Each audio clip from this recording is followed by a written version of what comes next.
For this lesson, we're going to talk about Fourier integrals and transforms. The Fourier integral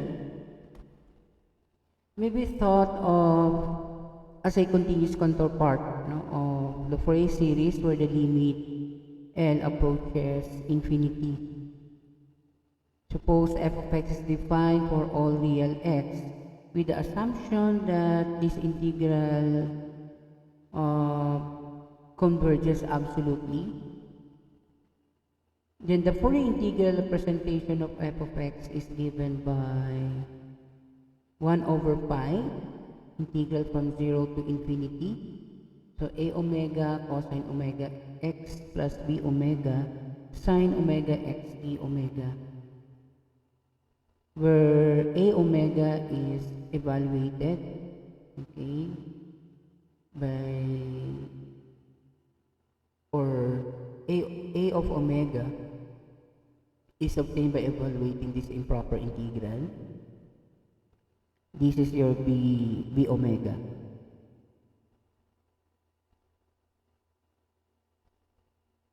Okay, so let us represent the given function f of x as a Fourier integral. So f of x 2 from negative 2 to 2 and then 0 otherwise. So we integrate from negative infinity to positive infinity here. But take note that it is 0 otherwise or beyond or outside of the interval negative 2 to 2. So we just integrate from negative 2 to 2. Your f of t is 2. And then multiplied by cosine omega t dt. So omega will be taken as a constant. We integrate with respect to t. Okay, so the integral will be 4 over omega sine 2 omega. So this will be your a, which is a function of omega. And for the coefficient b, okay, so integral from negative 2 to 2. So this time 2 and multiply by sine omega t. And the integral will be equal to 0. Okay. Then the Fourier integral representation of f of x will be given as follows.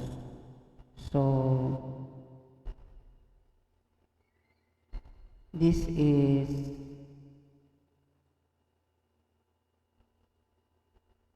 okay. So this is equal to 0. Okay, so everything here will be 0. So we just integrate from 0 to positive infinity your a omega multiplied by cosine omega. So this is your Fourier integral representation of your f of x. And let's talk about the Fourier transform. The Fourier transform of f of t is a complex Fourier integral representation of f of t. So if f of t is piecewise continuous on the closed interval negative L to L, okay, with the assumption that this integral converges absolutely, then the Fourier transform of the function f of t will be defined as follows. So this is the operator, the Fourier transform operator. You're given the function f of t. Now, this, if you have omega here, this means that this is a function of omega. And that is equal to 1 over square root of 2 pi from negative infinity to positive infinity. F of t multiplied by e to the negative I omega t dt. So the resulting function, as you can see, will contain a complex variable. And the Fourier transform of f of t, as you can see, is a function in terms of the new variable omega. The Fourier transform of f of t is a function, you may use Fourier transforms table of some basic functions on page 536 from Advanced Engineering Mathematics 10th edition by Crazy.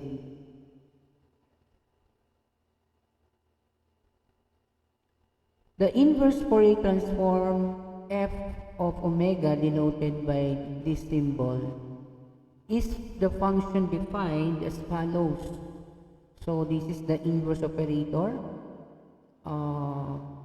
symbol, okay, and the resulting function has to be a function of t, and then this is the given function in terms of omega, and the inverse is 1 over square root of 2 pi from negative infinity to positive infinity f of omega e to the negative I omega t d omega for all t provided that the above integral will converge. Okay, let A be a positive constant. Find the Fourier transform of f of t, which is a product of the unit step function. If you recall, this is the graph of the unit step function. Another name for the unit step function is the Heaviside. Okay, so this is the graph. Your u is 1 from for t greater than 0 or equal to 0, and then for t less than 0, your u is equal to 0. Okay. So when you simplify, okay, so your k is equal to 0, this is the unit step function. If you multiply by e to the negative 80, we get the following. So e to the negative 80 for t greater than or equal to 0, and then 0 for t less than 0. So the Fourier transform of u of t times e to the negative 80, this is just t, is equal to 1 over square root of 2 pi from negative infinity to infinity f of t e to the negative I omega t dt. Okay, so we substitute from 0 to infinity. So we just consider only t greater than or equal to 0 because your f of t is 0 for t less than 0. So we just integrate from 0 to positive infinity.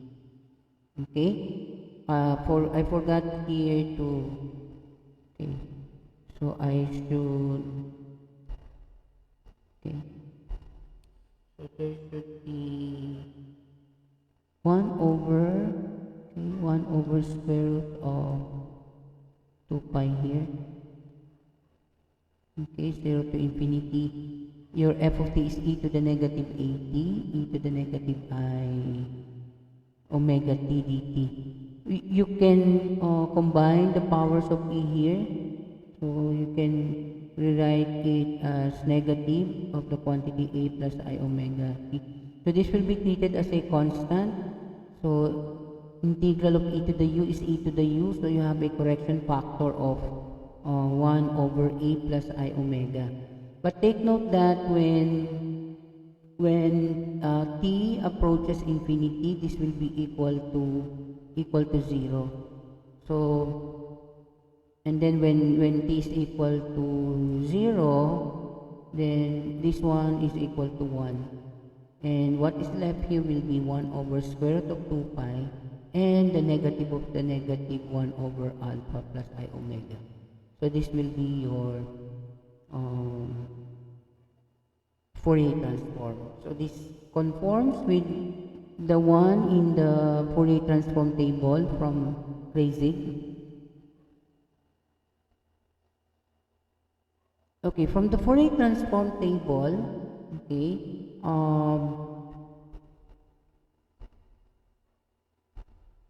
you will have the Fourier transform of e to the negative 80 squared as equal to this quantity. Okay, or the Fourier transform of e to the negative 80 squared is equal to square root of pi over a multiplied by e to the negative omega squared over 4a. So what is the Fourier transform of e to the pi t squared? What is the inverse Fourier transform of e raised to negative 4 omega squared? So we're going to use this formula, okay, from the transform table. So for the first question, okay, if you have e to the negative, this is the form, standard form, e to the negative at squared, then your a should be equal to negative pi. And the Fourier transform of e to the pi t squared, where a is negative pi, okay, will be equal to square root of pi over a. A is negative pi. E to the negative omega squared over 4 times negative pi. Okay? And then simplifying, you get I times e to the omega squared over 4i. Because square root, why is it I? Square root of negative 1, this will cancel out. No? Square root of negative 1 is I.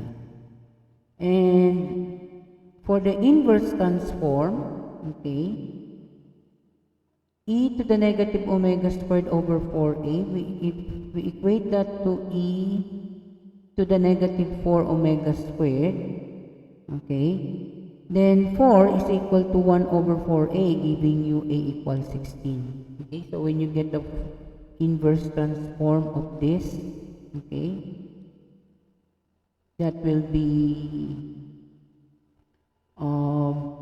square root of a over pi. You get the reciprocal for the correction factor. Okay, but a here is 16, and then you have pi here, and then the function has to be e to the negative at squared. So a is 16, so you have e negative 16t squared. Okay, so this is your inverse transform. Now we go to an example of the application of the Fourier series in heat conduction problem. Okay, so the general solution of one-dimensional heat conduction equation for a slender bar whose ends are maintained at 0 degree is given as follows. Okay, so this is the general solution. Okay, so when t is equal to 0, okay, that is the initial value problem, so t is equal to 0. Now, this exponential function contains t here, so everything will be 0, e to the 0 is 1. So giving you only b sub n multiplied by sine n pi x over L. Okay, so your b sub n, of course, will be evaluated using this integral, no? From the Fourier series expansion. Okay, so solve the heat conduction problem. This is partial derivative, second order partial derivative with respect to x. And then this is the partial derivative of u with respect to the variable t. So x is defined from 0 to 5. Time here, t here denotes time, no? So time must be greater than 0. So subjected to the following initial conditions. No? So u of 0t is 0, u of 5t is equal to 0, and u of x0 is equal to x.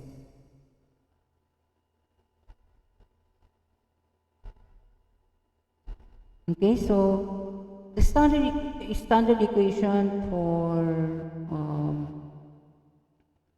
heat conduction problem is omega squared uxx equals ut, and therefore you will take omega squared to be 8. And then the period is equal to, so L here is equal to 5, so the period is equal to 10. And then this is your general solution. Okay, this is your omega squared, no? So we substitute Okay, your omega squared, and then this is L squared, so 5 squared. So n pi x over L, or n pi x over 5. And then evaluating b sub n will give you 2 over 5, 2 over L from 0 to L.